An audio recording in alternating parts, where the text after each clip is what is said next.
Hello, my name is Kate. I am the co-yoga director of Yoga Renew, and I'm here with our teacher, Lindsay. And today we're going to be talking about trauma-informed yoga. So I actually have never done a trauma-informed yoga training, and it's something that I'm certainly interested in. And Lindsay has done a bunch of them. Yeah. Consider her my expert in being able to talk about this. And so what I'm going to do today is ask her a bit about this, and she'll say, I will learn from you, and hopefully you'll be able to learn as well at home. So I guess my first question is, can you explain what trauma-informed yoga is? Yeah, so trauma-informed yoga is a sector, a style of yoga that you can learn to teach or even start to integrate into your own classes already, where you're just more cautious about the language you use, the type of asanas you offer, different things that you do in the environment to create a more safe space for your students, so that if they've been through some type of traumatic event or adverse experience that maybe has dysregulated their nervous system, you're giving them tools to learn how to regulate their nervous system again in this controlled environment of the yoga space. And so what, I guess, would you say the importance, well, not the importance, in terms of being able to offer that? Because I know that there are actual yoga classes labeled like yoga for trauma classes, and it's specifically the whole class is catered or taught to an audience who has been through some sort of trauma. But in doing that for a regular yoga class that's just taught to the general public, what are some of the key differences in terms of the approaches? Or are there triggers in those classes that we definitely want to stay away from? Yeah, so trauma-informed yoga can be used in more clinical settings, right? It can be used for veterans, like at the VA, or it can be used in, women's shelters or homeless shelters, right? So in those specific environments, there are probably more, I don't want to say rules because I don't want to make it so linear, but there's more things that you want to be cautious of. But I think one really important thing to recognize is that every person in their life has experienced something that has affected them in that way. Maybe it's not what they call a big T trauma, right? So maybe they weren't in a bombing or something really crazy, or not crazy, but really adverse.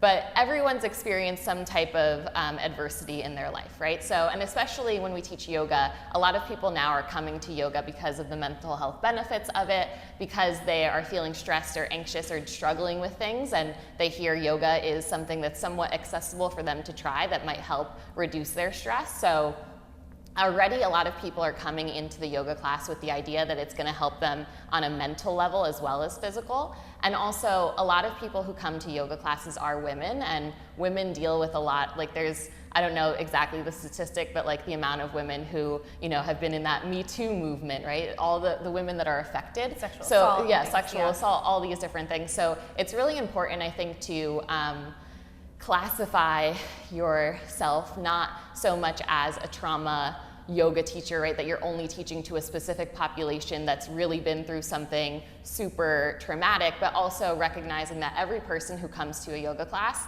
has experienced something in their life, and by you holding space in a way that's more trauma-informed, you're giving them those tools to use at their own pace, whether or not they're, really recently traumatized or just somebody who's living life as we all do. So really making sure that the way that we're approaching teaching our classes is helping to not cause potentially more stress or more nervousness in the face of the trauma people have faced, but really to create space and relieve some of that. Yeah, exactly, yeah. So what are some key things that we can do to help make our classes more trauma-informed? Yeah, so one thing you can do is starting by kind of simplifying your classes and the language that you use in your classes, right? So instead of maybe trying to impress your students with the most profound bind or handstand, right, you might try to keep the classes a bit simpler and focus on the sensations that people are experiencing in the postures, right? Because really the goal is for people to learn how to read the cues that their body and the information that their body is giving them in a class, right? So it's more beneficial to move slowly and to recognize the feedback that their body is giving them,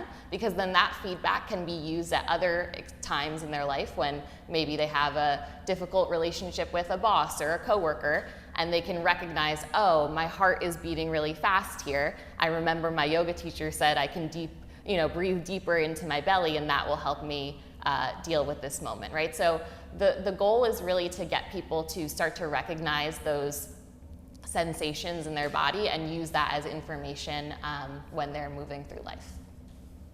Awesome. So this idea of basically teaching people how to listen and to notice how their body speaks to them and have that inform the experiences that they're going through and be able to re-regulate and react to that. Yeah, and one of the major ways that you can do this is through offering invitational language, right? So instead of cueing your students saying, step your right foot here, your left foot must be parallel to the back of the mat, X, Y, Z, like really specific things, you want to give options for people, right? Because the biggest thing that happens when somebody experiences a traumatic or adverse experience is that their ability to choose for themselves is taken away, right? They don't have that agency over their body. So really what we want to do is give them back agency by giving them choices throughout the class, right? So you might say something like that, right? You might say, I invite you to place your hand here. Notice what it feels like when your hand is here. You might explore placing your other hand here or your foot there. What does it feel like in the body? Maybe you try option 1. Option 2 is this, and not qualifying options as better than each other or the full expression of the pose, right? That's a very common thing you'll hear yoga teachers say, right?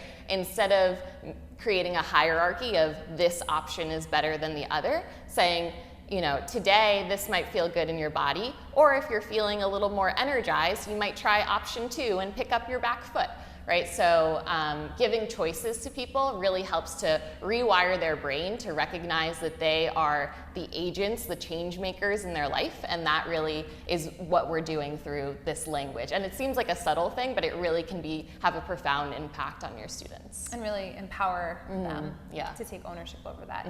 So do you find that there are certain types of yoga that this type of language, type of work aligns more closely with, I guess, if that, so the reason I'm asking is I'm imagining like a power vinyasa flow where the whole thing is moving quickly, doesn't leave much room for notice how it feels and that type of stuff. So are there styles of yoga that lend themselves to creating the space for this type of environment more fully? Yeah, so to your point exactly, like a power vinyasa class wouldn't really give you the opportunity to do these types of practices, because in those types of classes, and we learn in teacher trainings, right, you need to be directive with your cues. You need to say, inhale, step your right foot back, exhale, do this, right? Because you want people moving at a certain rhythm or pace. So that wouldn't really give a lot of opportunity for that. There's still ways that you can make your power flow classes more trauma insensitive, but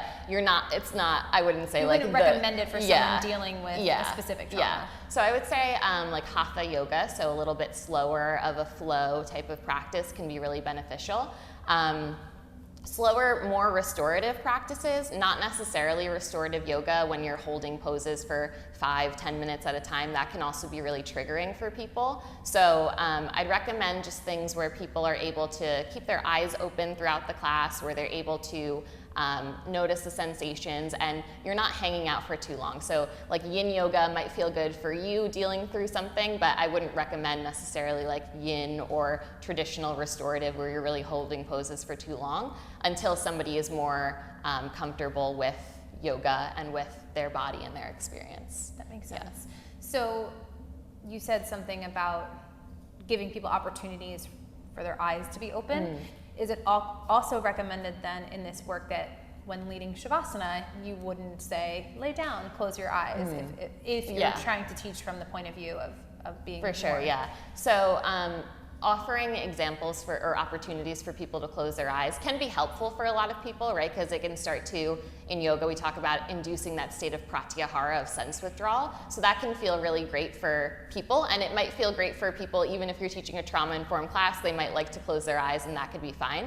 But always giving that as an option and not necessarily saying you must close your eyes to meditate, or in Shavasana you need to close your eyes, because then that can feel really unsafe for people, right? Imagine you've never done a yoga class before, you're not used to what's happening in the room. There's maybe a teacher walking around the room and circulating, right? So it can feel scary or unsafe to have your eyes closed. So I always try to give the option, whether I'm teaching a trauma-informed class or just a class in general, especially with meditation, I'll say, you can bring your gaze down to one non-moving point on the floor or the table in front of you, or if it feels comfortable, close your eyes, right? And just giving them that choice to know, okay, I don't necessarily need to have my eyes closed here. I'm still able to do this practice with my eyes open.